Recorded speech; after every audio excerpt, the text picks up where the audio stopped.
Hi everyone and welcome to this Fan Art Friday video.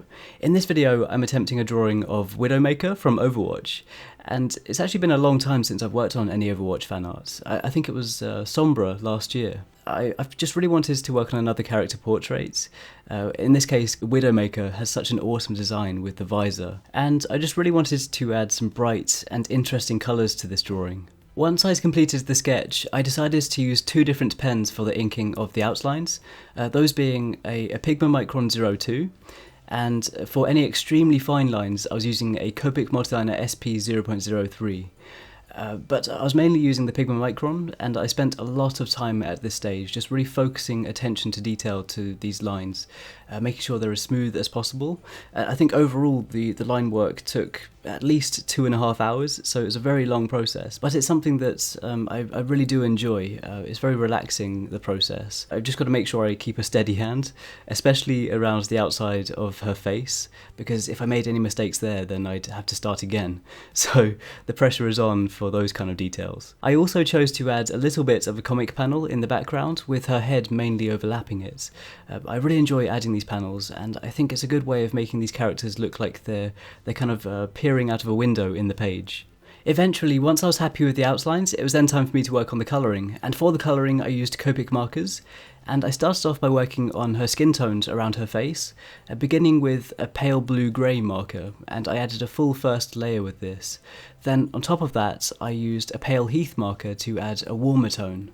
Then to build up more shading, I thought it was looking quite flat, I started using a mixture of light hydrangea and hydrangea blue, just adding layers of dark shading to the underside of her visor and around her eyes, underneath her nose and lips, and those kind of areas. I also used blush and light pink markers to add a warmer tone to the tip of her nose and to her eyelids.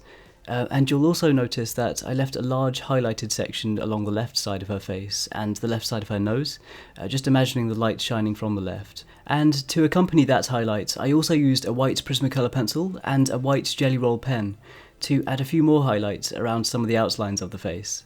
For her eyes, inside the irises I used cadmium yellow and buttercup yellow, then along with that I added a bit of honey marker around the outside edges. Then inside the pupil I used a black marker. To add some shading I used Cool Grey 3 and 5, then followed that up with some faint highlights with the white Jelly Roll pen and the white Prismacolor pencil, then added some big bright highlights with my Uniball Signo Broad white ink pen. I also coloured in her eyebrows with a black marker, and after that I worked on her lips, starting with light pink, then adding light hydrangea and hydrangea blue on top. Then I started adding some bright colouring on top of that with cerise and tender pink, just letting these bright colours shine through some of the dark shading I added, and just layering these colours and creating this nice layered effect. Then after that I added some bright highlights.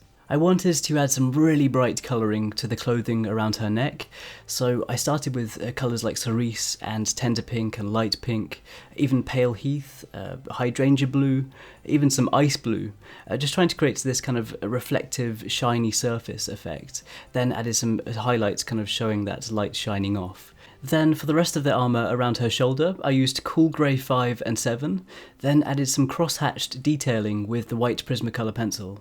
After that, I wanted to create a scratchy metal effect on her visor, so using Cool Grey 3, 5 and 7, starting off with the Cool Grey 7 and then blending outwards with Cool Grey 5 and 3, in that order. And then in some areas I was even using a black marker to hopefully add more depth and push some of the details into the background, and hopefully add to more of a 3D effect. I tried to kind of be a bit rougher with some of the shading to try and add to the scratchy texture that I wanted to add, and then to really help with the scratchy effects I was using a white Prismacolor pencil. For the red colouring I started off with a very bright crimson marker, then on top of that, to build up some layers of shading, I used a cardinal marker along with black and some of the cool grey markers. Then on top of this I added some bright highlights. Then it was time for the final part, which was her hair. And I started with hydrangea blue and Prussian blue.